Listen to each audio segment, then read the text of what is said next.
memenuhi undangan dari keluarga Bapak Karno dan juga Ibu Mas Marpuah yang berbahagia, sekaligus penjabat penjaga SD Negeri Bekajing, segenap staf kepala SD Negeri Bekajing yang hadir pada kesempatan siang ini. Selamat datang dan wilujeng rawuh. Dan tak lain, salam hormat buat sepuh bini sepuh yang hadir, Bapak Kepala Desa juga segenap perangkat desa Bekajing, Kecamatan Jabah yang kami hormati semuanya, dan para alim, para ulama, para kiai yang hadir juga terima kasih banyak.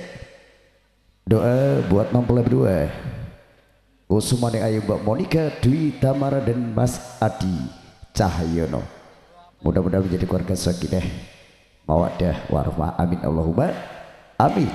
Sekali lagi satu salam jumpa dari kami, Nyu Santana, Sallu ala Nabi Muhammad al artis.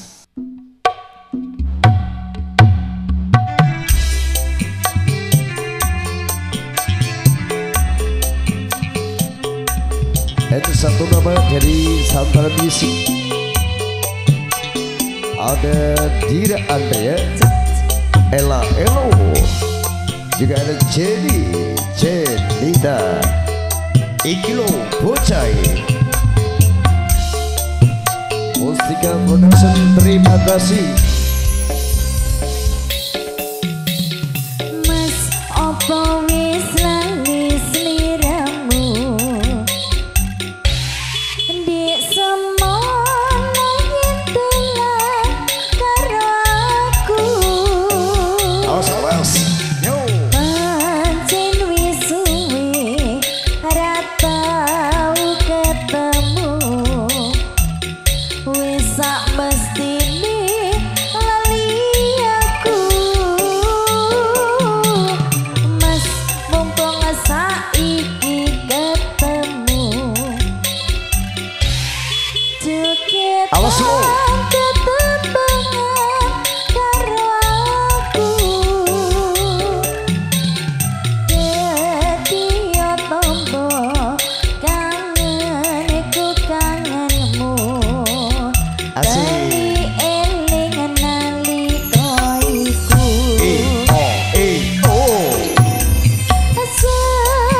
Sepirasane wektu mbiyen ucul dhewe, ngelangut terus eling kancane. Jaman semono yen dolan rame-rame, kuyo berukun seneng atine. Mas kelangane tali ali, asa sulit aku kangen iki. Prasasat ngimpi durung buta tangi, rasa kangen wis bisa mari. Selamat menempuh hidup baru buat Mbak Ayu Monica Dwi Tamara dan Mas Bagus Adi Cahyono. Mugia dados keluarga sakinah mawaddah warahmah, enggal pinarian keturunan kang soleh soleha, amin ya rabbal alamin.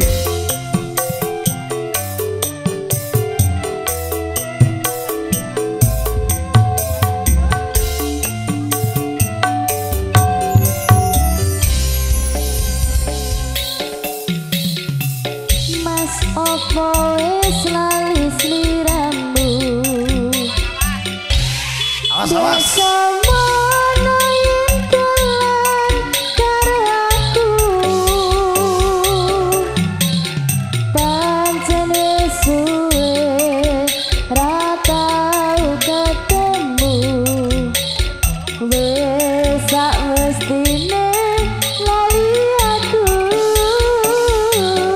Yo, Mas mumpung saiki ketemu, awas lo. cegetan tetembangan karo aku. Dadiya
kasih banyak untuk percobaan siang ini. Kita